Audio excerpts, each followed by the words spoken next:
In this video we're going to go through section 10.4 in the textbook, and this goes through and does an example using the flight delay data set for logistic regression, and it has several different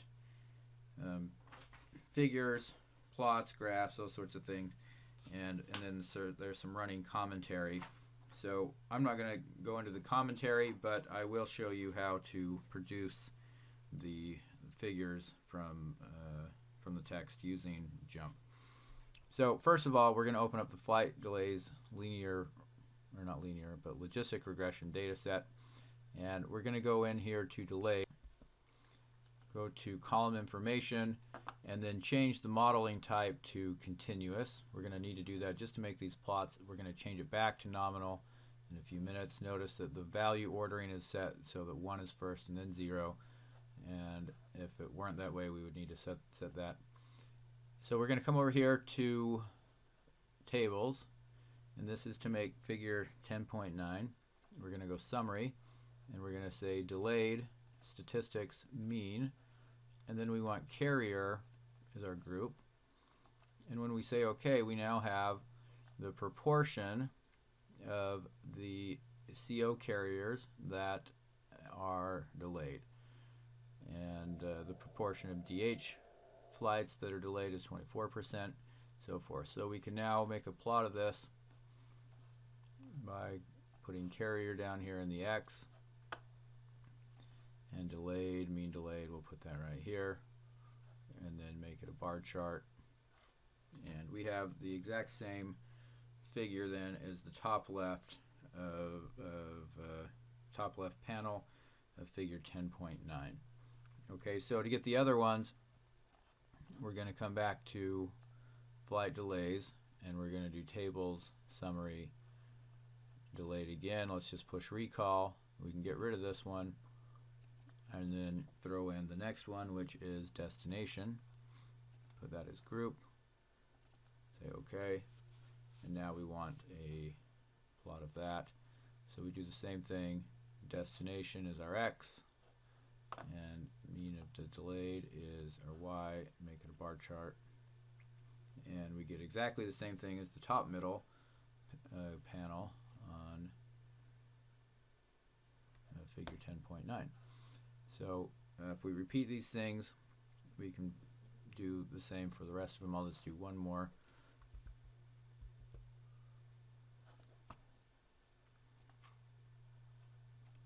Come back here and we'll go tables, summary. Let's recall that, remove the destination, and let's do day of week. So put day of week in there for the group, say OK, and now we can look at the chart. Day of week down here, mean of the delay here, and a bar chart. And we can see here that 1 and 7, just like in the textbook, we're told that these are about the same. So at some point we're going to actually group those together, and then we'll group the rest of these as a different group, or leave those ungrouped. And so that's figure 10.9. And in the steps in the textbook it says data pre-processing, what we need to do.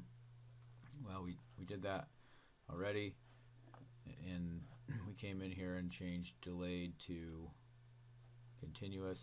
Now in order to run the regression, we're going to need to put it back to nominal. Actually, we're not quite to that point, because we want to make a heat map in figure 10.10. And for this one, we're going to do almost the same thing. We're going to go to tables, summary, delayed.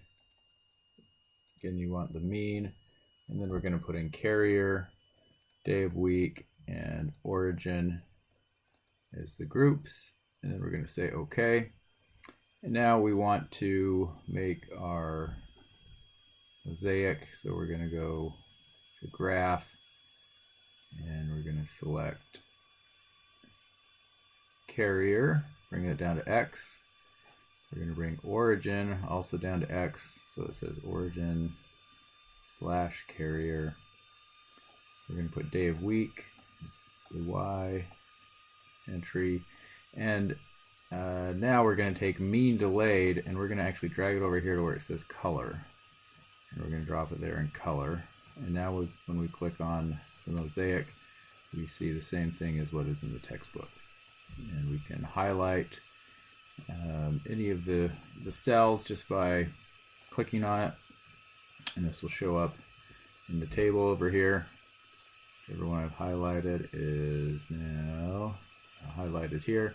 So here's the information. The carriers are you, day week is 7, origin, and mean delay. So if I come back over here, look at that, I see origin, mean delay, 0.533, and so forth. So that's how I get that same figure. Okay, so we're going to go back to the data then, and we're going to change delayed from continuous back to nominal. We'll say OK. And now we want to fit the regression model for destination being the only x variable. And so we're going to go to Analyze, Fit Model. Delayed is our y, destination is our x. And notice up here it says nominal logistic regression shows up. There are other options, but it recognizes the type of data that's being put in here and says that's the best one, let's go ahead and do that. And there are other ways of running logistic regression inside of JMP. But what do we see? Come down here and we see the same as figure 10.11, and we get the same estimates, standard errors, chi-squared, and probabilities associated with these. So I will leave you to look at the textbook to see how to interpret all of these things, and we'll move on and try and come up with figure 10.12 now.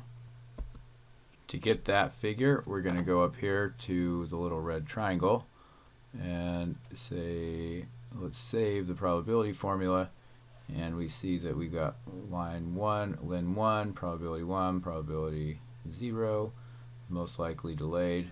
And so if we just double click here or right click and get column info, we will see that here is the formula that's given in figure 10.12. The next thing they do in that section is fit the model with all of the variables. So we're going to go over here, Analyze, Fit Model. We're going to put delayed in here, and we're going to say carrier down here through weather, and we're going to add that in. And then we're also, in addition to that, going to use validation as our validation data set, or validation column, to tell us what the partition is that we didn't actually do. That was done for us. And so we'll say run. And now we should get the same output as what's given in figure 10.13. And it looks like we do have that matched up here.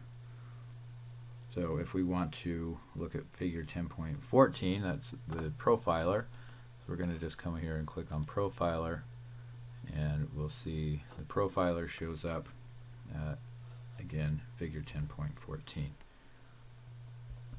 We also get figure 10.15.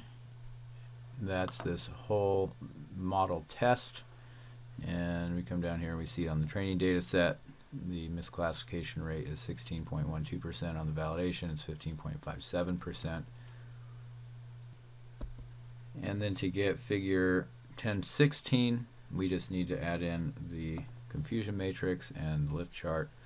So we'll go confusion matrix first. There's a confusion matrix that matches up, and then we'll add the lift chart or lift curve, and that matches up as well with what we have in figure 10.16. For the variable selection subsection in 10.4, we're told that origin is not really that good of a predictor variable for various reasons that I'll refer you to the book. You can check out. So we're going to run this again, but we're going to take out the origin variable. We'll run that, and we see figure 10.17 right here. Notice that destination has a p-value of 0.84, which says that really is not that informative. It's not something that we want to include in the model. And there are other things that they decide that should be good to group together in terms of days of the week. For example, Monday and Sunday have roughly the same proportion, so we could group those together. And then departure time and carrier also have groups that could be combined together. So we will do that. So I go to the column that I want to recode, right click on it, and where it says recode, I'm going to click on that, and it brings up values that I can now combine together. So for Monday and Sunday, I want to put in here sun/mon, and I'm actually going to copy that because I'm going to paste it in down below as well. When I say OK, it says, do you want this to be converted? And I say yes, and so then it makes a separate category there. I'm going to do the same thing for the 7th day, and then everything else is going to be other. So I'll copy that and paste that.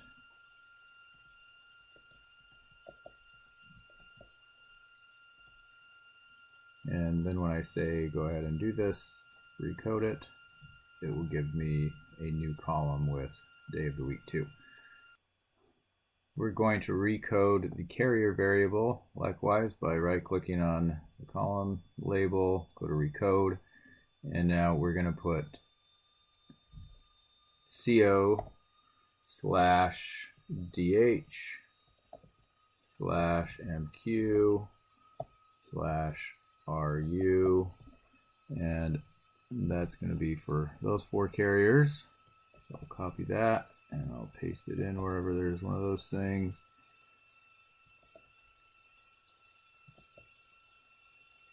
And I'm going to put other for the others. Other, and I'll just copy that and paste it.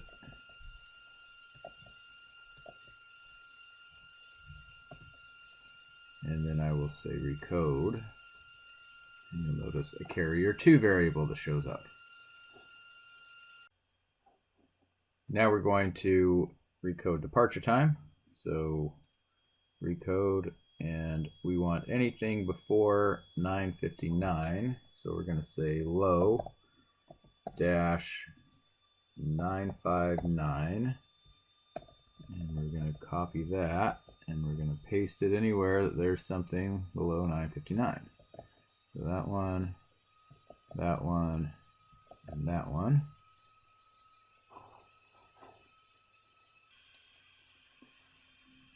The next category is a little confusing because in the textbook it says it goes from 1150 up to 1459. So there's a big gap between 10 and 1150, but there's actually nothing in here at 1150. So we're just going to go from 10 o'clock to 11:59.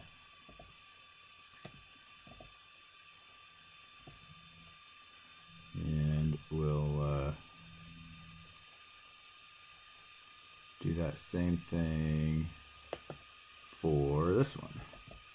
So those two are going to be combined together.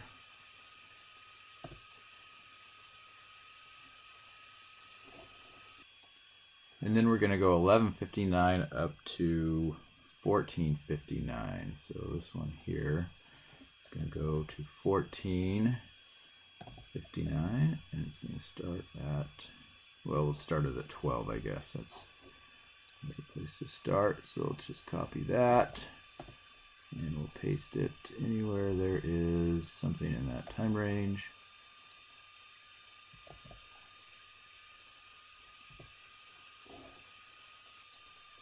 And then we're going to go up to 18:59. So let's change that to 1500 up to 18:59. Let's copy that.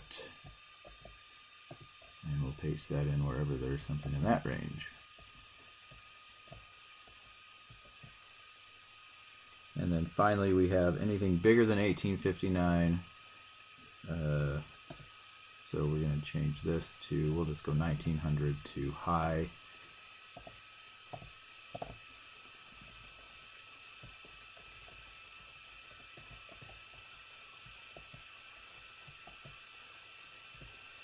And then we're going to say recode, and we have the new departure time. So to make sure that we have the same ordering in the as in the table figure 10.19, we want to check out column info, go to column properties, and then go to value order. And what we want is low to 959 at the very top, and then from 10 to 1159, that's going to be our reference, so we need to put that at the very end. So that's the one that doesn't show up in the table. And so then we can say OK, and then we can do the regression. And now let's go run our regression model again. We're going to see delayed is our Y variable, validation is our validation variable. We want weather,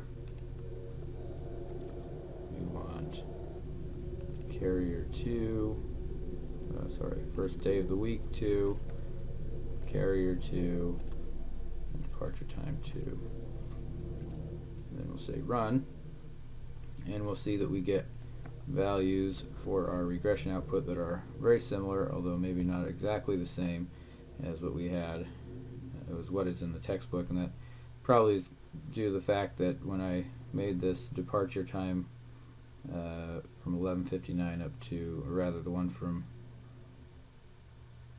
11:50 up to 14:59, I didn't get it exactly the same as what they had in the text. But nonetheless, these are very similar. If we look at the classification or the misclassification rates on the training and the validation set, we see that we get almost the same thing. We do get the same one for the validation. The training is very close, 18.62%.